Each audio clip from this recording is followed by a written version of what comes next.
Hello everyone, welcome to lecture 60 of this course today. So if you recall, in the last lecture we talked about de-embedding procedure for basically de-embedding the effect of the pad parasitics, okay, and so that we can find out the true active device parameters, S parameters or whatever, and we can plot things like cutoff frequency and stuff like that. But today we are going to talk about a little bit more about on-wafer measurement and in general about RF measurement for devices. Okay, devices, there can be a lot of RF measurements for components and systems, not going to talk about that. We are talking about the devices, but we will focus primarily on the fact of how to calibrate. Okay, what do we mean by calibration, and also we will talk about some of the things like fixtures and package. Okay, so to the whiteboard here. So microwave device measurements are very complicated, by the way. Your calibration has to be really accurate. Okay, so the calibration is, this is a text, this slide is a text because I have to speak these things, this is very important. Many of the equipments are very complex and it takes a lot of time to learn to use them. For instance, you need a vector network analyzer, okay, to measure S parameter. The S parameters that we have talked about, you measure them experimentally using VNA. There is a load pull technique, there is a load pull setup, and that is again a fairly complicated technique that is used to measure large signal power and linearity. You can measure how much output power you are getting from a transistor, which could be, for instance, for a power amplifier. Okay, you can do pulsed load pull also to find out, and you can correlate with pulse S parameters and many things you can do actually. Okay, linearity also, by the way, not everything, but you can do some amount of linearity measurements there. Then there are pulsed DC measurement, pulsed S parameter measurement. You can pulse the DC, and that this will give you some idea about the trapping phenomena, the dispersion, the DC to RF dispersion, the dynamic behavior. People do pulsed IV, pulsed DC and pulsed S measurement in conjunction and load pull to build a large signal model, okay, of a device, and that should include things like transient response, thermal response. Not talking about detailed thermal modeling, but the fact that the device heats up, you have to include that or incorporate that in the model. So those thermal models, the transient models, everything has to be built in to make a proper large signal model. Now when I say that there are different equipments, so what you see is that there are different equipments, but here we will talk about calibration of a simple VNA. What is meant by calibration? Calibration basically, you have to remove the errors that are associated with these different measurements. That is called calibration. So first thing you need to again recap is the reference plane. We already talked about reference plane, but again in the context of calibration, reference plane is the plane to which in the last to last lecture we said reference plane is the plane till that point you are going to de-embed the parasitics out. Fine. Now we are going to define the reference plane here as the physical location till which you know your measurements are accurate, and then you need to de-embed out or extract out everything else beyond that point. Okay, so the reference, you will see that as you show images and you discuss, it will make more sense to you. The reference plane is the plane till which you are going to accurately measure things, and you're going to de-embed out the parasitics beyond that. So this calibration, when I say calibration, that means I want to remove the errors that are associated with the measurement. These are typically done with respect to or benchmark against some standards. Now these standards may be traceable, that means they may be from a national lab or some kind of international standards lab which maintains these standards. Okay, they make sure that the standards are there, they do not drift from the value, they will keep calibrating them. So you are going to calibrate your instrument against some standards. Okay, you may also build some standards on your wafer because of certain constraints, you will see that. Okay, and when I say standard, I mean again as it is components whose values are known for sure. Okay, maybe there is nationally or internationally benchmark standards that are there, or maybe you are making a standard on your wafer by yourself. You can define some standard on your wafer. Okay, and you know the values for sure accurately, you know the values. So then you are going to calibrate the instrument with respect to those standards. Okay, let's keep that in mind. So for instance, if I keep telling about a VNA is a vector network analyzer. What does it do? It measures S parameters. And how does it do it? It basically, if you look at, this is the schematic of the inside of a VNA, it is very rudimentary, modern VNAs are much more complicated. This is your device under test, and when you say device under test, it will include all the pads and everything on wafer, things like that. This is the reference plane you are going to measure till this point, that is the plane with respect to which you are measuring, that is the reference plane of the device. So what does the VNA do? The VNA takes the signal, there are 3 ports here. The port A is where you are putting the signal, port B is where it is coming out, and port R is the reflected, the signal that is coming back. Once you are putting the signal at A, some part of it is going to B, some part of it is reflecting out, and the same, that is your port R. Okay, I mean you are measuring the signal there. So the VNA will basically measure signal at A, B and R, and it will take their complex ratios, because the signal sending power, so it will have in magnitude, it will have its phase, so it will take the complex ratios to find the S parameter. If you recall, S parameter is nothing but the scattering parameter, right. So for instance, S11 is the ratio of these two, how much you are putting in, how much is reflected back, that is your ratio of S11. So you can find out the S11 like that. Now what you do is that to find out from this side, you have to reverse, you have to disconnect the device and swap the connection or reverse the connection, so that you look from this side now. But that is a little older generation VNA. Modern generation VNAs, they have this internally, you do not have to disconnect and connect the device in reverse to look at the reverse direction. There are internal switches in the VNA that will internally switch it, the polarity of the connection. So you can measure both forward direction this way and reverse direction that way, and you have to measure this ratio of these signals at different ports to find out the S parameter, and it does that with minimal disturbance to the actually the signal. Okay, that is a very good thing. Now there is this directional coupler. You might say, what is the directional coupler? Directional coupler are passive devices. They basically sample the wave, the incident power wave, the reflected power wave, they will sample them, and they will do it very accurately without disturbing the transmission line. Okay, and how do they sample and do it? Essentially you have like this transmission line inside them, you have these different ports. Okay, you have this isolation loss, you need to ensure how much isolation you have, how much transmission you have. It's like a multi-port, you can say a network in a way. Okay, so that samples the incident and the reflected waves, and it will do it fairly accurately. Okay, so the VNA is useful for measuring this S parameter. So this, it will internally measure this complex ratio, it will tell you the S parameter, and this will do it over a range of frequency. So you want to go it from whatever lowest frequency, the VNA will have a range, by the way. You cannot go from arbitrarily low frequency to arbitrarily high frequency. The VNA has a certain range, for instance maybe 1.2 gigahertz to 67 gigahertz. So it can measure the S parameter over that range, that is how it will do. Okay, but there are errors that could creep in, so you need to calibrate the VNA. Therefore VNA calibration is a very complicated and detailed thing. Okay, we are going to talk about the bare basics here, the bare basics minimum. Okay, so there can be many errors that will come in. What are the possible sources of error, or what are the errors that can you identify some of the errors? Yes, we can identify some of the errors. So this picture that you see here is like a signal flow graph. Let us not worry about what that is or how that is, but essentially this is your input and this is your output terminal. Okay, and what we are going to look about are these error terms E00, E10, E11, E01, E30, E22, E32. These are error terms. These are possible sources of error that can happen. Okay, for instance E10 and E01, these two, they represent the reflection error. They represent the reflection error because you are measuring here something is reflecting back, so that will measure the reflection error. In principle you cannot separate both of them, they are like the errors of the reflection. Similarly this is the directivity error, you have a direction forward reverse, so that is an error that represents the direction.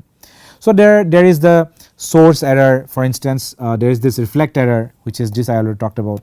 There is source match error, there is load matching error, there is transmission error, there is crosstalk error, and this is the directivity error, which is this. There are 6 error terms in one direction path, and then there are 6 errors in the reverse direction path. So there are total 12 error terms.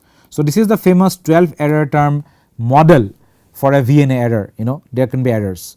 This crosstalk is crosstalk transmission, your signal transmitting from inside input to output, there can be an error in the transmission. Similarly error on the load, on the load side there could be an error, so different things. Okay, so now instead of the device or the DUT, you will put some calibration standard, and you are going to kind of find out these error terms, and this has to be performed at any frequency that you want, at whatever frequency you want. Okay, once you know the error terms, then you can find out the true S parameters and you can correct them so that you can find out the true S parameters. Okay, now 12 error terms, to find out you need 12 simultaneous equation, because there are 12 unknowns, that becomes very complicated. So people also go to something like 7 or 8 error term models, they do intelligent assumption and many other tricks. They can go to an 8 error term model, and then you have these different simultaneous equations that you do not have to solve, the computer will solve, the program will solve. You can find out the error terms, and once you know the error terms, you basically can correct the S parameter measure. For instance, if I just look at the, maybe I can remove the annotation here. For instance, if I just look at the input side here, okay, and the input side we'll look at the reflection. So if I look at the reflection on the input side, there are 3 error terms, okay. The error terms are the directivity error terms, the reflection error term, and the ES, which is the source error side, the source match error, okay. So that these are 3 unknowns and 3 errors are there. So you need to have 3 standards: short, open, and load. Load means short and open we already talked about in the de-embedding. So you have a similar short open structure here. Load is like a 50 ohm matched load, and that's not very easy to realize, but it's okay. So there is a 50 ohm matched load with which you connect which you replace the DUT with, and this is the SOL calibration, one port calibration. SOL means short, open, load. So you have a short, you have an open, and you have a load. Load is a 50 ohm load. Using these 3, and when I say you have a short, you have an open, you have a load, what do I mean? You have standard. You have standards or calibration standards that you can buy, that will be supplied by the vendor. For instance, you can have these standards which you will use instead of a real device under test. You will use these standards. You will use a short standard, you will use an open standard, you will use a 50 ohm load standard, and you will measure those with your VNA, and you can find out 3 simultaneous equation with 3 unknowns, and you will solve them to find out the error terms. This is done by the program internally. This is what is called calibration. This is one port calibration. Just to simply explain, this is one port calibration, okay. Okay. So this is, for instance, the load. This is your load which is 50 ohm matched, okay. So the reflection is 0. This is your short, this is your open, gamma equal to 1, gamma equal to -1. This is your short, this is your open, this is your short. So SOL, this is your VNA. So you are replacing this is not the DUT, this is the standard. This is the calibration standard that you can buy or that you are provided by the vendor of the VNA itself, okay. So they will provide you these standards. You can use the standard to measure load, match load, short, open, to find out the error terms so that the VNA can be calibrated. These all are done internally here. I already talked about the reference plane. Again, the reference plane is the physical location in the measurement system where the connections to the DUT and the standards are made, the reference plane here, okay. So for a 2-port device like a transistor, which is a 2-port, you have the input and output reference plane, one towards the gate, one towards the drain. Those are the reference planes that you do, okay. Now for transmission error, these are only 1 port. Reflection, there is a directivity error, there is a source match error, and there is a reflection error. But there are also transmission errors, okay. There is also load error, there is also crosstalk error. So you need more equation. So for instance, for transmission error, you need a transmission line, okay. So instead of the DUT, this is the device under test, you have a transmission line from here, you have a transmission line from here, this is the output, this is the input. You basically remove the DUT, you connect with a transmission line between the input and the output. You remove the DUT, you connect with the exact same transmission line, okay. You connect, what you do is that the 2 reference plane, this is a plane, this is a plane, for instance, where you put the DUT, you remove the DUT, you connect the transmission line together, it is a true. From the input side to the output side, this is a true line. So the true line will help you calibrate the transmission error, okay. This is a true connection, alright. Now if you do on-wafer calibration, which means you are going to do the calibration on a, say, a gallium arsenide wafer or a silicon MOSFET wafer or a gallium nitride wafer, people often use on-wafer calibration standards, okay. So this image is an ISS. First you need to do this ISS calibration. Sometimes people do not use it, sometimes people do use it, I will come to that. ISS stands for impedance standard substrate. This impedance standard substrate is provided by the vendor, you can buy them. You can see there are different structures are there, open, short, low, whatever structures are there. This is like a accurately known standard, okay, and you use this as standards to do like an on-wafer calibration of the VNA. So for on-wafer measurement, okay, which is GSG probe, you want to calibrate the VNA with on-wafer, for on-wafer measurement, you use this ISS or impedance substrate standard which are commercially available to calibrate the VNA. This will have open, short structures here, you will know, I will identify them, and using them you basically use the same technique that I discussed, you will basically use them to calibrate the VNA, okay. Now you need to know this to a high degree of precision, and you do know this to a high degree of precision, so there is no problem. This is from a Cascade company, okay.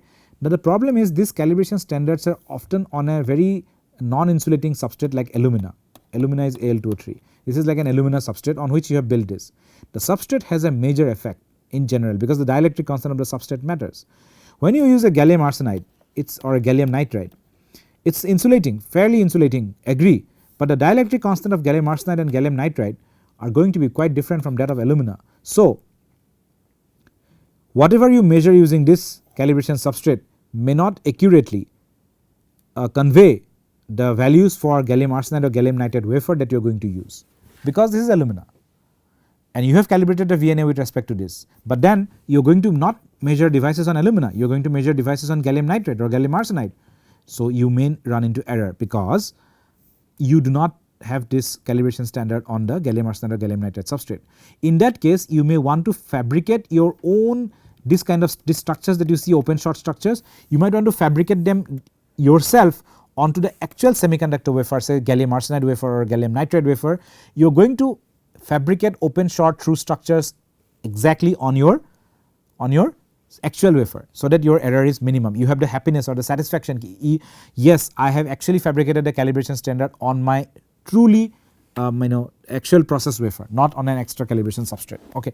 For silicon CMOS it is even worse, because your silicon will have even enormous losses, alumina does not have loss, so your error will be even more. So, you need to fabricate them on the actual wafer. Okay.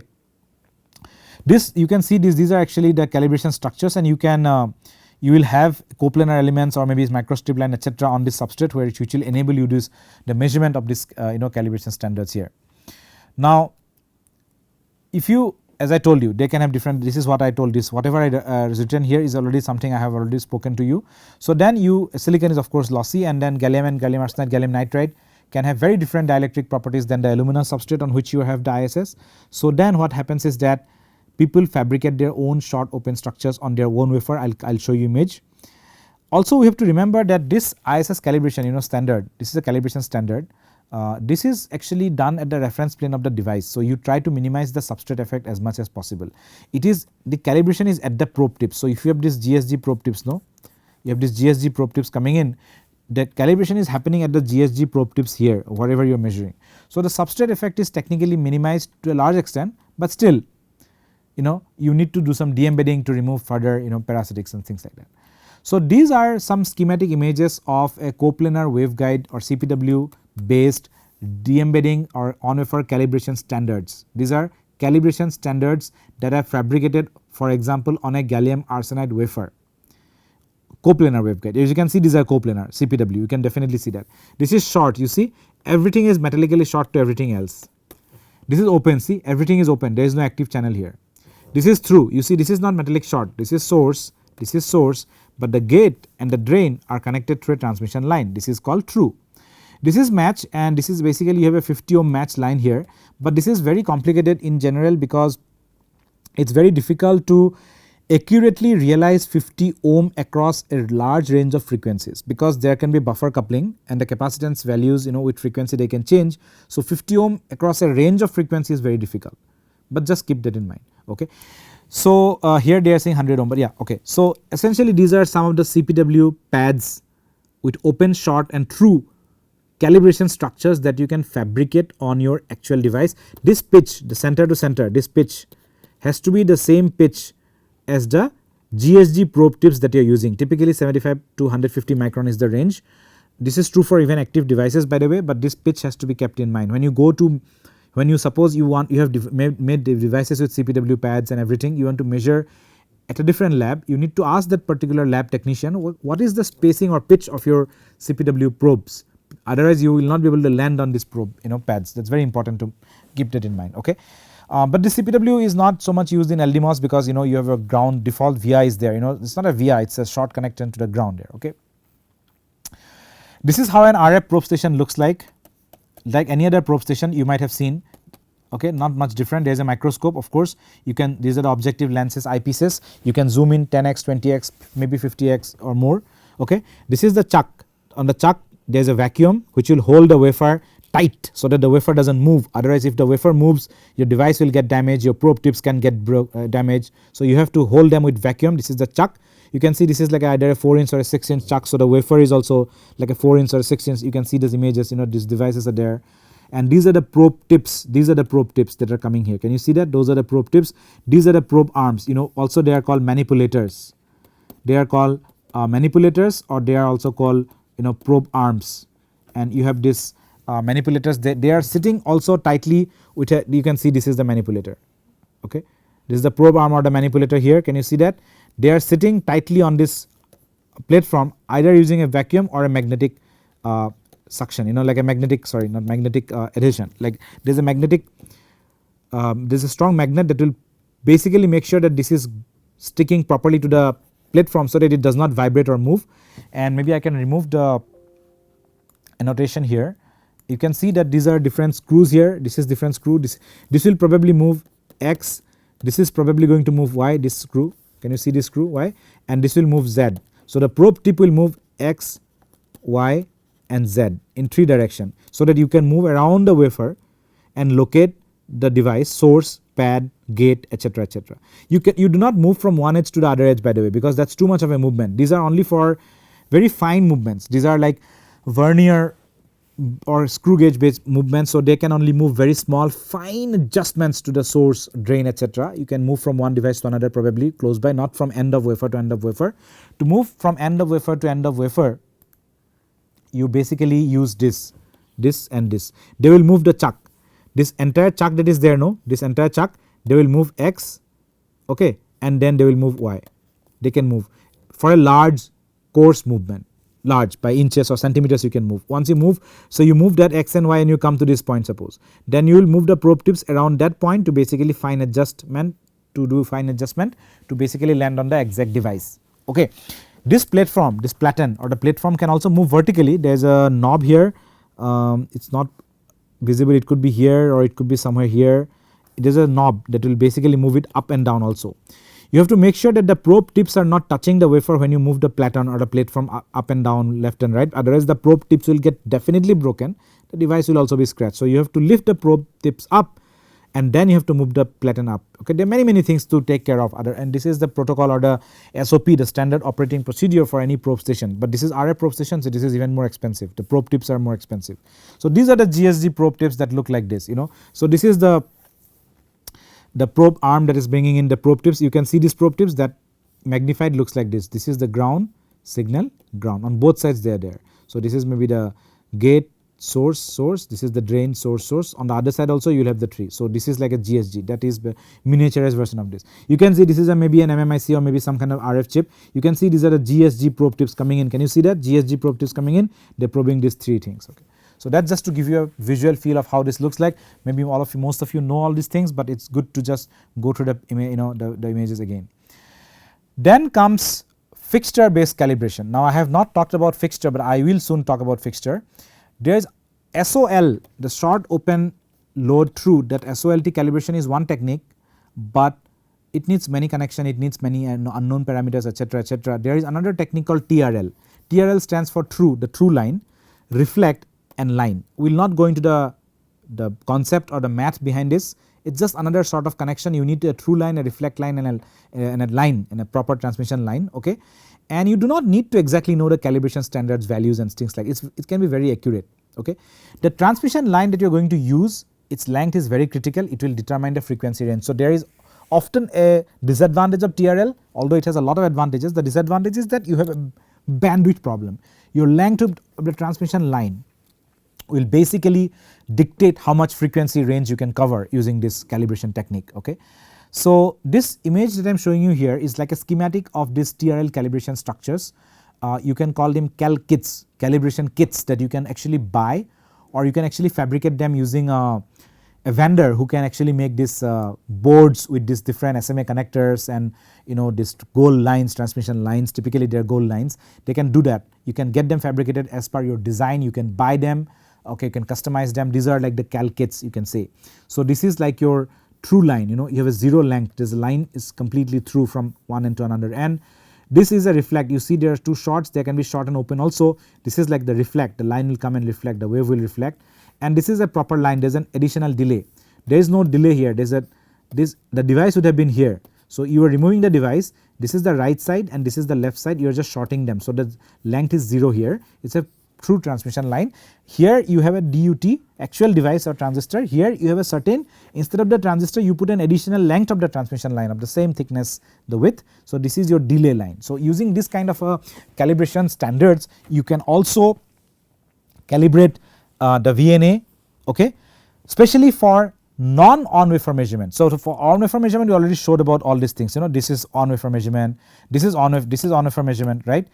This is for on-wafer measurement, these are on-wafer measurement, these probe stations and all these things are on-wafer measurement, this is very much on-wafer measurement. This is not on-wafer measurement, this is a connectorized measurement, like you have mounted the die or the device maybe on a fixture. So this is not on-wafer, this is connectorized measurement. You have to also talk about de-embedding here, but this is a different ball game here. So this is for instance the image of a cal kit or a calibration kit for TRL, true, reflect and line, okay. So this is a cal kit, you can see this is the line, the true line 45 mm, this is open and short here, but this is the reflect, the reflect will come, okay. This is the 50 ohm match maybe, this is the true line, no delay, nothing, this is the delay 45 mm delay. So these are SMA connectors, can you see them, these are SMA connectors. You can bring in a coax or triax probably cable from the VNA, okay, bring in here. There is no GSG probe tips here, there is no CPW pads here, there is no GSG probes, because we are talking about a board level, a connectorized calibration here, okay. Your device may be fit here, okay, your fixture maybe, we'll see how that is done, but this is a calibration for a TRL, a connectorized, not on wafer, okay. Same principles we are talking about, but on connectorized, okay. Now what is the concept of a fixture? I will come to this slide first maybe. A fixture is basically an assembly that enables you to interface between the measurement tool and the actual device if they are not in the same configuration to measure. What I mean is that you have an SMA connector and this goes to the VNA. So VNA has a coax cable that is coming in, maybe a coaxial cable is coming in and it's feeding into this SMA connector, but this is your device. This could be a package device, this could be a non-package device, does not matter.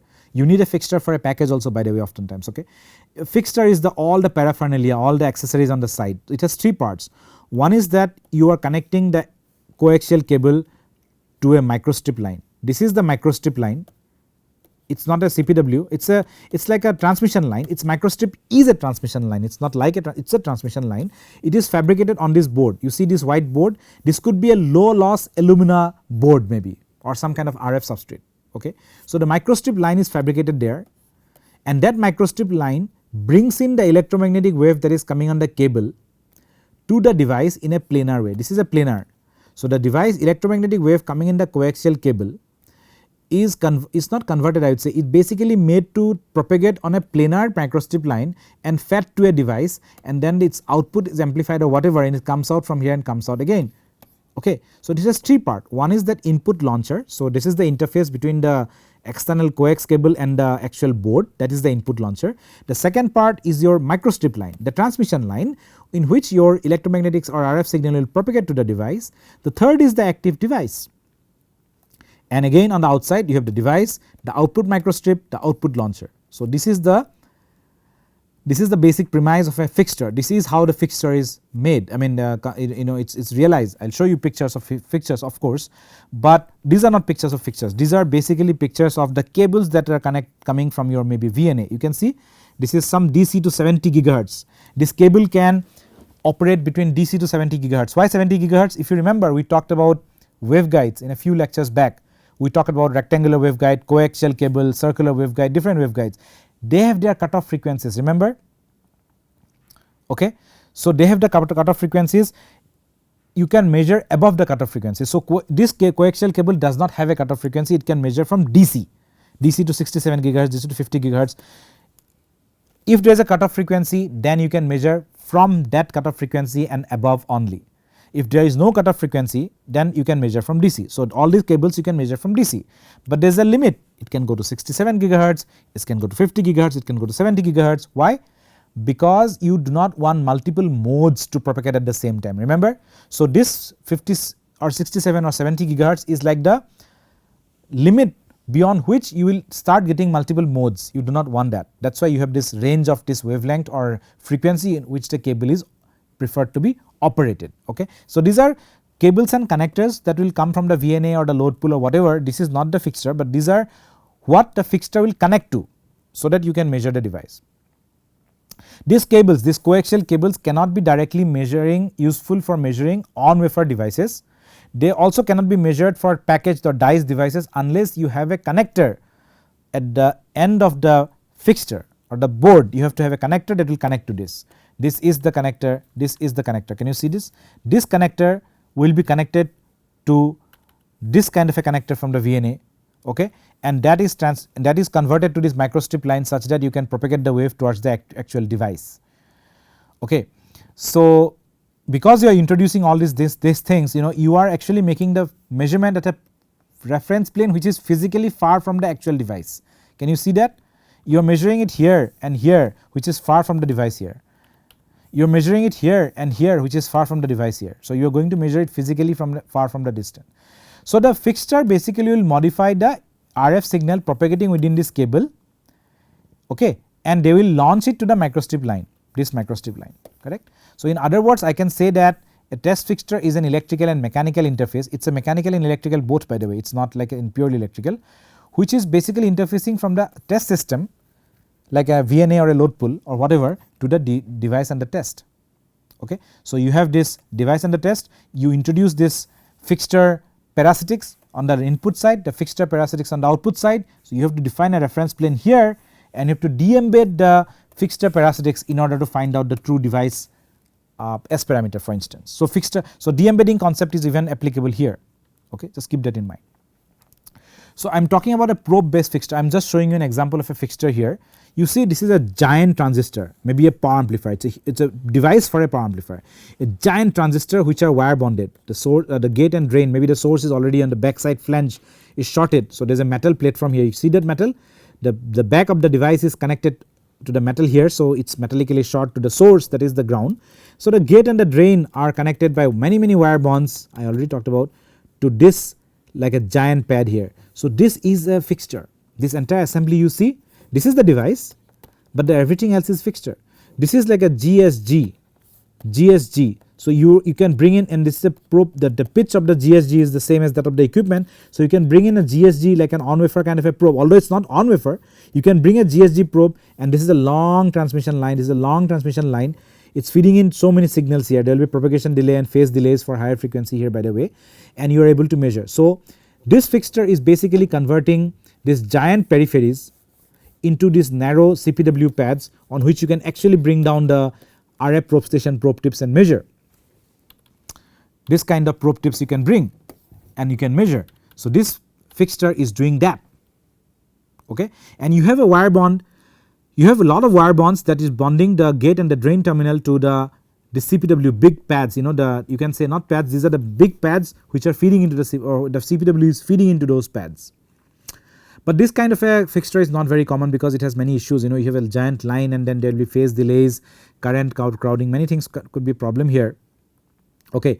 And this is an alumina substrate, by the way, so that this is low loss, but because people prefer GSG method for many on-wafer calibration, modeling, accurate measurement. So, this kind of fixture could be also used, okay. But there is a metal pad here below for taking the heat away, and there could be more heat sink of course there. But this is one way of showing how a fixture is enables measurement of a device, because it's just a giant device, you cannot have a CPW pad like that. What I mean is, if you have a giant device like that, your CPW probe pitch should always be like that. How can you measure using this probe pitch on a giant device like this? You cannot. The width of the device is too much. That is why you forcefully convert that into a narrower width so that you can measure. Otherwise, you cannot measure. It is a very big device, you cannot measure. Okay. Now, this is like a power transistor. It is a very high periphery. So, high power transistor require package oftentimes, because the package can help to take the heat away with an appropriate heat sink. Package also helps protect the device, not only power device, even otherwise they will help protect the device from external environmental issues like moisture, dirt, mechanical shock, vibration, etc. etc. Package is very critical, okay. And the package may be a part of the impedance match, actually it is very interesting. When you have a giant device like that, the input and the output impedances are very low, the input and the output impedances are very low, and whenever we have very low output or input impedance, you are talking about the edge of the Smith chart, and so impedance matching becomes a challenge. So, that is why you have to do some kind of a pre-matching to transform this low impedance to a high impedance, so that you can do a reasonable job of impedance matching around the Smith chart, okay. So, you need a package in that case. So, what we will do is that we are going to continue that in the next lecture. I will end the lecture here today, where just I introduced the fixture concept and about the calibration of VNA. We will talk about a little bit about die based fixtures, package level fixtures, die level fixtures, package level fixtures, and we will talk about briefly about packages, okay, in the next lecture, and then we will transition to power amplifier from there. Okay, we probably have a couple of 1 or 2 more lectures to wrap up this module and hence this course. Okay, so thank you for your time. I will see you in the next lecture.